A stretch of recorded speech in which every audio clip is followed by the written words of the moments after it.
கிறிஸ்துவுக்குள் பிரியமானவர்களே, இந்த மனமகிழ்ச்சியான காலை வேளையிலே உங்களை சந்திப்பதில் மிகவும் மகிழ்ச்சி அடைகிறேன். இன்றைக்கு நாம் தியானிக்க இருக்கிற வசனம் யோவான் எழுதின சுவிசேஷம் 3ஆம் அதிகாரம் 6ஆம் வசனம். மாம்சத்தினால் பிறப்பது மாம்சமாயிருக்கும், ஆவியினால் பிறப்பது ஆவியாயிருக்கும். நீங்கள் ஆவிக்குரிய குடும்பத்தில் பிறக்க வேண்டுமென்று கர்த்தர் மிகவும் விரும்புகிறார். நீங்கள் ஆவியினால் பிறக்காவிட்டால் தேவனுடைய ராஜ்யத்திற்குள் பிரவேசிக்க முடியாது. இந்த உலகத்தில் தாயின் வயிற்றில் பிறக்கும்போது ஆதாமின் சுபாவங்களை பெறுகிறோம், பாவ சுபாவங்களை பெறுகிறோம். பாவ சுபாவங்கள் நமக்குள் கிரியை செய்கிறது. ஆனால் மனம் திரும்பி நம்முடைய பாவங்களை அறிக்கையிட்டு மறுபடியும் பிறக்கும்போது கர்த்தருடைய குடும்பத்திற்குள் வருகிறோம், கர்த்தருடைய பிள்ளைகளாய் இருக்கிறோம்.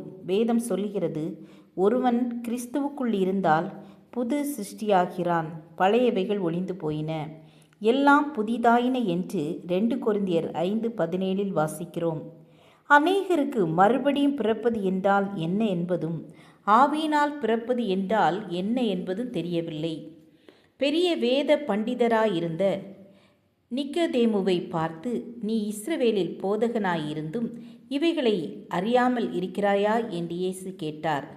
நீங்கள் மறுபடியும் பிறக்க வேண்டும் என்று நான் உனக்கு சொன்னதை குறித்து அதிசயப்பட வேண்டாம். காற்றானது தனக்கு இஷ்டமான இடத்திலே வீசுகிறது, அதன் சத்தத்தை கேட்கிறாய், ஆகிலும் அது இன்ன இடத்திலிருந்து வருகிறது என்றும் இன்ன இடத்திற்கு போகிறதென்றும் உனக்கு தெரியாது. ஆவியினால் பிறந்தவன் எவனோ அவனும் அப்படியே இருக்கிறான் என்று யோவான் 3ஆம் அதிகாரம் 7-8 வசனங்களில் படிக்கிறோம்.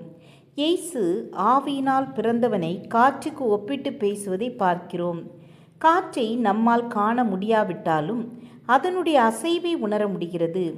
காற்றின் போக்கினை மூளையை கொண்டு முழுவதுமாக உணர்ந்து கொள்ள முடியாது.